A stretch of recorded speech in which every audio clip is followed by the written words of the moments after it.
World cup 2023 का final आ चुका है और इस फाइनल में बहुत सारे कोइंसिडेंस हैं।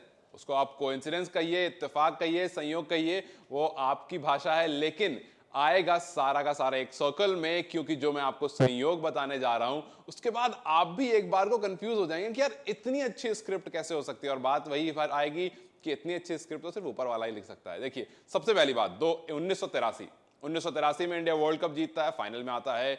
उसके 20 साल बाद फिर फाइनल में आता है 2003 में ऑस्ट्रेलिया के खिलाफ, और उसके बाद 20 साल बाद फिर फाइनल में आता है। तो पहले तो 20 साल के बाद आप फाइनल में आते हो एक बार फिर से। हम 2011 में जरूर जीते हैं, लेकिन अभी मैं आपको कोइंसिडेंस बता रहा हूं, ठीक है। तो अब उसके बाद 2003 से 2023 को अगर आप कंपेयर करेंगे तो आप बिल्कुल चौंक जाएंगे। 2023 में इंडिया ने ऑस्ट्रेलिया को पहला मैच हराया और अनबीटन, कभी भी एक मैच नहीं हारे इस पूरे टूर्नामेंट में, और फाइनल में आ चुके हैं। 2003 में ऑस्ट्रेलिया अनडिफीटेड था, अनबीटन था और फाइनल्स में आया था। और 2003 में ऑस्ट्रेलिया ने इंडिया को हराया था, यहां पर इंडिया ने ऑस्ट्रेलिया को हराया है।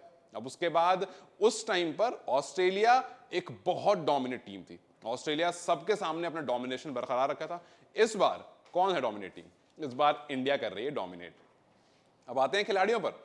उस टाइम पर सबसे ज्यादा रन थे सचिन तेंदुलकर के, 673 रन एक वर्ल्ड कप एडिशन में 2003 में सचिन ने लगाए थे। इस बार किसके सबसे ज्यादा हैं? विराट कोहली के। सचिन, विराट, हमें कंपैरिजन पता ही है। उस बार विराट 711 लगा चुके हैं।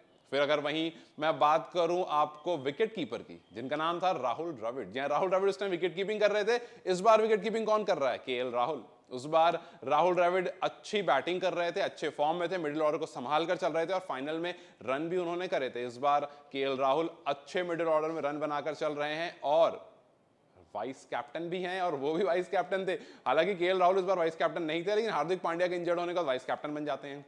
तो वहां से यहां का सफर जो आप देखेंगे उसमें सब कुछ उल्टा हो रहा है। उस टाइम ऑस्ट्रेलिया ने हमें हराया था, इस बार हमने ऑस्ट्रेलिया को हराया।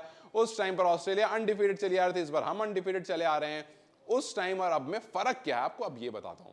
उस टाइम पर हमारे पास जो स्पिनर्स थे साउथ अफ्रीका के पिच पर उतना फ्रेंडली नहीं हो पाए थे, क्योंकि पिच जो थी वो स्पिन फ्रेंडली नहीं थी।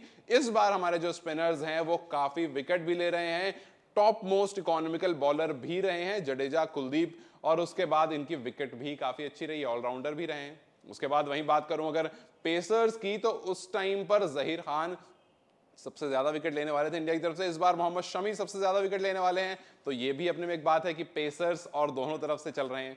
फिर उसके बाद 2003 में ऑस्ट्रेलिया ने फाइनल में इंडिया को हरा दिया था। यहां पर उम्मीद बस उल्टी होगी, क्योंकि हर चीज उल्टी हो रही है। तो यहां पर उम्मीद यह है कि ऑस्ट्रेलिया इस बार इंडिया से हार जाएगी, और उसकी कुछ वजहें आपको बता देता हूं। सबसे पहले, ऑस्ट्रेलिया जो है वो उस टाइम पर डोमिनेट कर रही थी, इस बार इंडिया डोमिनेट कर रही है। स्पिन फ्रेंडली पिच पर इंडिया खेल रही है, क्योंकि आप इंडिया में खेल रहे हो। हालांकि अहमदाबाद बहुत ज्यादा स्पिन फ्रेंडली नहीं अभी तक दिखाया हमें, but still you are in India, आपको स्पिनर्स को हेल्प मिलती है। और हमने देखा है किस तरह से आईपीएल में भी इस मैच में इस ग्राउंड पर स्पिनर्स को हेल्प मिली है। तो यहां पर ये सारी चीजें जो है ये दिखाती है खुद में कि आपके बैट्समैन, आपके पास जो प्लेयर है ओवरऑल, कुछ 8 प्लेयर ऐसे हैं जो पहले वर्ल्ड कप खेल चुके हैं, और उस बार 6 प्लेयर ऐसे थे जो वर्ल्ड कप खेल चुके थे। इस बार एक्सपीरियंस भी ज्यादा है। इस बार फ्रॉम टॉप टू बॉटम सारे के सारे परफॉर्म कर रहे हैं। आईसीसी ने जो नॉमिनेट करे हैं कुछ प्लेयर को वर्ल्ड कप के टूर्नामेंट को प्लेयर ऑफ द टूर्नामेंट के लिए, उसमें 4 इंडियन है, सबसे ज्यादा किसी भी टीम से। ऑस्ट्रेलिया से 2 हैं, साउथ अफ्रीका से 1 है, न्यूजीलैंड से 2 है और इंडिया से 4 है। तो ये दिखाता है कि किस तरह से इंडिया ने डोमिनेट करा इस वर्ल्ड कप में, और उम्मीद करते हैं कि ये जो डोमिनेशन हमें दिखा है ये फाइनल में एक बार और दिखेगा, और जो काम 2003 में अधूरा रह गया था वो इस बार पूरा हो जाएगा। आपको क्या लगता है, क्या ये सारा संयोग इंडिया को वर्ल्ड कप जिताएगा या फिर 2003 जैसा कुछ हो जाएगा? हम नहीं चाहते हैं कि ऐसा हो। अपनी राय हमें कमेंट सेक्शन में जरूर बताएं। इस वीडियो को लाइक और शेयर जरूर करें, और जाते जाते चैनल को सब्सक्राइब करते जाएं।